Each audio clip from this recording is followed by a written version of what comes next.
سے پہلے تو ہمیں یہ بتائیے, کافی سارے لوگوں کے یہ کمنٹس ہیں کہ 295C ہے کیا, ہمیں تو پتا ہے لیکن جو ہمارے ناظرین دیکھنے والے کینڈیڈیٹ کو تھوڑا سا گائیڈ کر دیں. اور اس کے بعد جو رجب بٹ نے جس کے خلاف آپ یہاں پر آج اکٹھے ہوئے ہیں اس کے بارے میں بتا دیں کہ کس چیز کی آپ FIR کروائیں گے اور اس نے کیا جرم کیا ہے. بسم اللہ الرحمن الرحیم. سب سے بنیادی بات یہ ہے کہ رجب بٹ نامی جو شخص ہے, یہ اس کا دعویٰ ہے, یہ اس کا کلیم ہے کہ وہ یہ کہہ رہا ہے کہ اس کے اوپر 295A اور 295C دو دفعہ لگی ہیں. 295A پاکستان پینل کوڈ تعزیرات پاکستان کی وہ دفعہ ہے کہ جس میں آپ مسلمانوں کے ایمانی جذبات مجروح کرتے ہیں, دین کا شاعر یا کسی چیز کا مذاق اڑاتے ہیں, تہذیب کا میز رویہ رکھتے ہیں. That is called 295A PPC.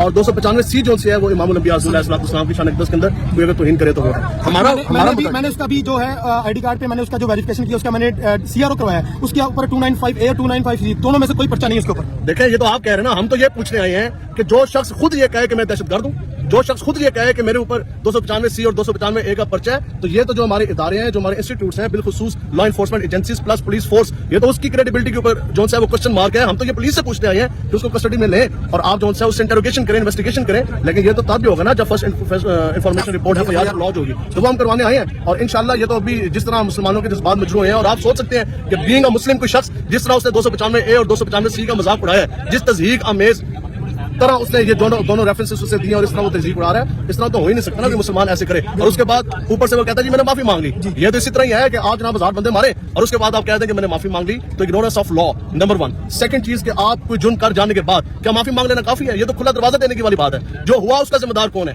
ہم نے یہ رسپانسبلٹی فکس کروانی ہے. اور جو اتنا بڑا اس نے غدر کیا, جو اتنا بڑا اس نے ظلم کیا, کبھی یہ نماز کے اوپر, پھر آپ اس کی دیکھیں اس کا خود جو اس کا کردار ہے, جو اس کی پاس ہسٹری آپ دیکھیں, اس کا اپنا ویلاگز ہے, اس کے اپنے جو بھی ہے یوٹیوب یا انسٹاگرام واٹس ایور, میں تو نہیں اتنا سوشل میڈیا یوز کرتا, اس کی آپ ہسٹری دیکھیں. نماز کا اس نے مذاق اڑایا, مدینہ پاک اور مکہ شریف کا اس نے مذاق اڑایا کہ یہاں معاذ اللہ اس نے بولا کہ یہاں جو ہے وہ سکون نہیں ہے. اس کے بعد اس نے آج 295A 295C کے بارے میں اس نے بکواس کی ہے, اور انتہائی تضحیک آمیز. ہمارا تو یہ قانون ناموس رسالت ہے. ہم تو یہ کہتے ہیں کہ ہم سارے مر جائیں گے, حضور کی عزت ناموس کا جو قانون ہے اس کی طرف کسی کتے کو بھوگنے نہیں دیں گے.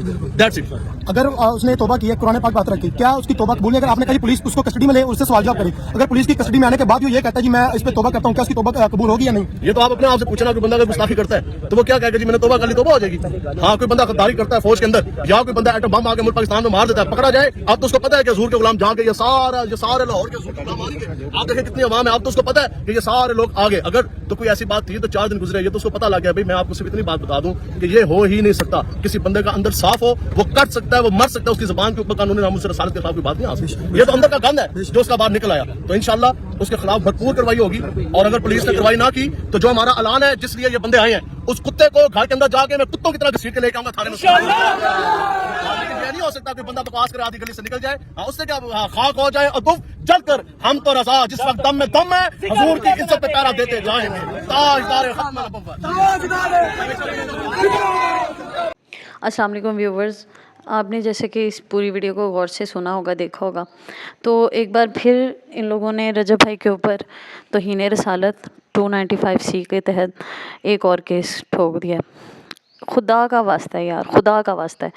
ایک بیچارے بندے کو اللہ نے اگر کامیاب کر ہی دیا ہے تو کیوں سب کے سب اس کے پیچھے ہاتھ دھو کے پڑ گئے ہو. یہ وہ بندہ ہے جو بیچارہ غریبوں کی مدد کرتا ہے, بیواؤں عورتوں کی مدد کرتا ہے.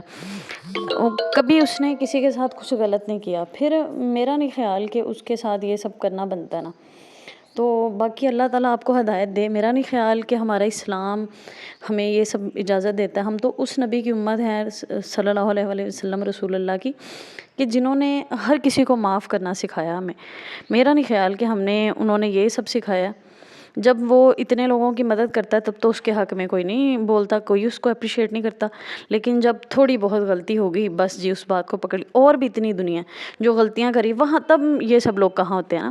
چھوٹی چھوٹی بچیاں ان کے ریپ ہو جاتے ہیں, تب یہ لوگ سڑکوں پہ نہیں اترتے, تب ان لوگوں کو یاد نہیں ہوتا. اس وقت یہ لوگ سارے جو اب ایسے سڑکوں پہ اترے ہوئے ہیں, دھانوں کے باہر دھرنے لگائے ہوئے ہیں, تب یہ سب لوگ کہاں ہوتے ہیں. تب کسی غریب کی مدد کرنے کے لیے کیوں نہیں باہر نکل لے.